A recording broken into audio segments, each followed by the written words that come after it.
people, we believe, inside the car. You can see it's a Mercedes with heavily tinted windows. This is apparently a stolen vehicle, a suspected stolen vehicle with GTA suspects inside. Again, they are believed to be armed and dangerous as they twist and turn through here, making these turns up, just trying to lose those black and whites. Once again, coming eastbound on 70th Street, coming back out onto Estrella. Again, this is just to the west of the 110 freeway in LAPD's Southwest Division, making his way further south here, and now looking to make a turn, a right turn, going westbound on Florence Avenue. So he's basically doing circles down here in this part of South LA. Again, all of these turns just very last minute, just trying to lose those 4 units right behind him, guys. All right, and you see, look at all the pedestrians that are out there. This is the time of day you will see people, of course, out walking on the street. Traffic will be fairly heavy, as we see at this intersection of Florence. Not sure what the cross street is. You can tell us. Florence and Hoover. Florence and Hoover making a left turn through heavy traffic there. Heavy traffic, lots of cross traffic through the red light with pedestrians crossing the street. As you mentioned, Mark, lots of people out and about on a Thursday afternoon. That actually looked like a group of school children with backpacks on, and now he's hitting another slowdown here. Wouldn't be surprised if he crosses those double yellow lines, squeezing through here, once again speeding through. He has the green light there, but he's not even looking. He has no regard for most of these traffic signals, just speeding at 60 miles per hour southbound on Hoover Street, coming up on 79th Street, and he is continuing to push the pedal to the metal here. And if he continues at these speeds, they're going to have no choice but to pull back. LAPD has a real decision to make here, because they have 4 units involved. They are engaged in this pursuit, but if it gets too dangerous, the watch commander will call it off using his best judgment. But right now, they do have an air unit, at least, at their disposal, who has a pretty good view inside that vehicle using infrared technology. So he can actually see the driver putting a handgun under the seat, reaching for a weapon. He can see multiple people in there. They have just canceled this pursuit, so those 4 units behind him are now going to pull back completely, and they're going to let the air unit do the bulk of the work here as they try and track this vehicle back towards the 110 freeway here. Well, he's driving recklessly. He or she, we don't know, driving recklessly, not slowing down, as you mentioned, on these city streets. It's always so nerve-wracking and troubling to watch this, because at any second, an accident can happen, a pedestrian can be hit. Do we know where this started, this pursuit? I believe it started in this general vicinity in LAPD's Southwest Division, and it only started maybe a few minutes ago, probably roughly 5 to 8 minutes ago, and now you can see him starting to slow down. Look at this, really, really close calls here, not aware that this pursuit has been called off, but surely by now, if he looks in his rearview mirror, he's not going to see any other law enforcement behind him. Still, though, the hope when they do that, when they pull back and cancel the pursuit or put it into tracking mode, the hope is that the driver will calm down and kind of compose himself and maybe slow down a bit. However, we're not seeing that, and so the air unit is tracking these wild maneuvers, now paralleling the 110 freeway, coming up on he's southbound Flower, coming up on 88th Place, now underneath the 110 freeway. Wouldn't be surprised if he dumps the vehicle. Look at that, went under the freeway. There he is, coming out the other side, a much less traveled road here,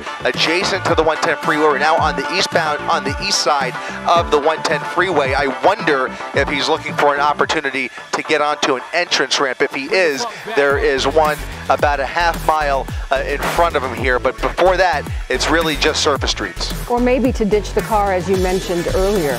I mean, we don't know. Yeah, especially if the units were behind him, you kind of get the feeling, maybe especially as he runs lower on fuel, that he might look for a spot to dump the vehicle and just run away, or look for a spot to hide.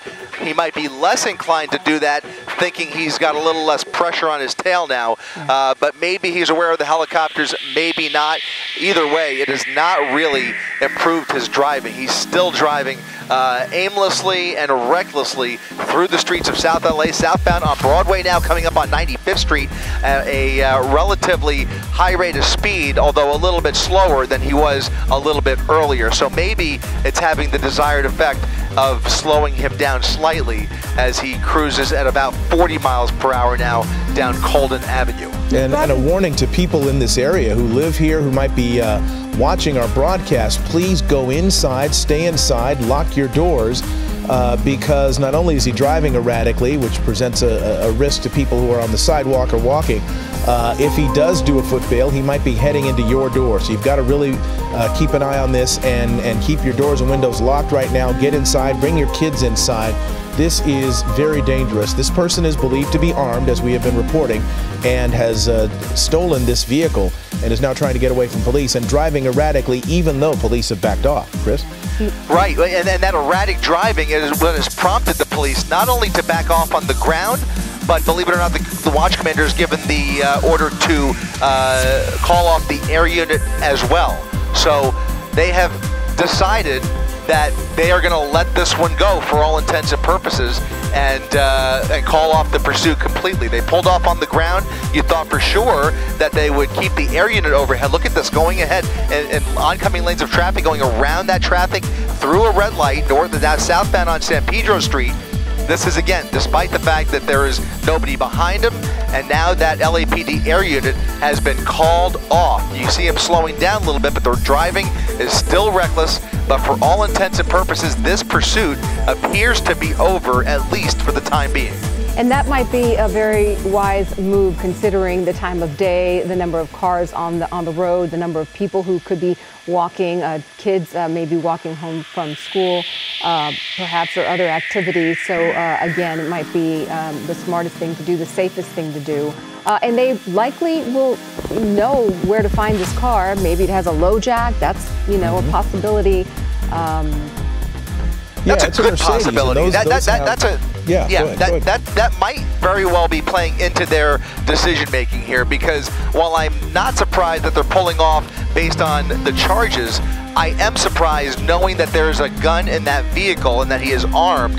I'm a little bit surprised that they called the air unit off. However, if they have that low jack or that Mercedes technology that would allow the dealer, or the manufacturer rather, to track the vehicle, then maybe they are relying on that. We just don't know. And that would assume that they have been in contact with the owner of the vehicle. So sometimes that does explain it, and they may very well be tracking the vehicle using satellite technology, but it very well may be the case. It's a possibility that they are just calling this one off because it just got too dangerous. As you saw there, it looks like he is coming up. I thought it was a cul-de-sac. He's coming out the other side here now on Paloma Avenue, southbound, not doing anywhere near the speeds that he was just a few minutes ago when he had all those units behind him and was trying to evade them. You can see he slowed down quite a bit. I get the impression he's either going home or looking for a spot to dump the vehicle and hide out. Well, he appears to be driving like he's very comfortable with this neighborhood. You know, based on the speeds that he's going, he seems to be weaving in and out of turning, you know, right and left onto various streets as if he knows what's coming up. I mean, he's doing a circle, you know, in the last minute or so, he's done a full circle around this block now on McKinley Avenue. Hard to say whether he is familiar. It seems like to me that most of these turns are random. If he had a destination in mind, you figure he would be going in one consistent direction. But these appear to be full loops in the same general area.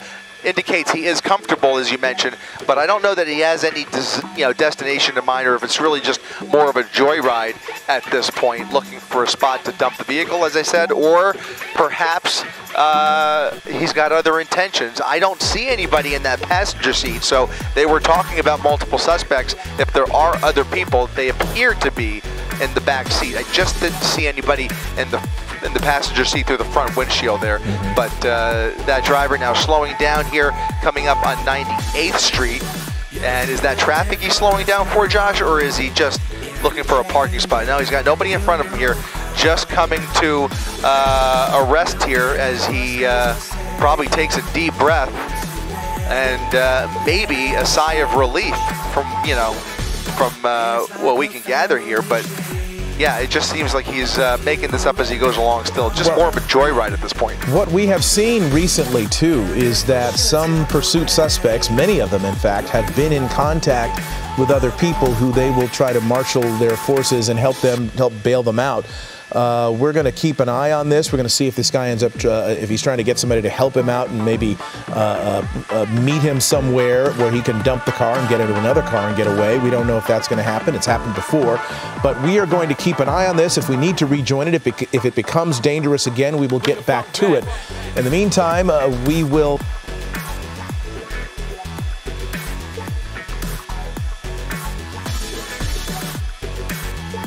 I apologize, Christina. What was the last thing you said there?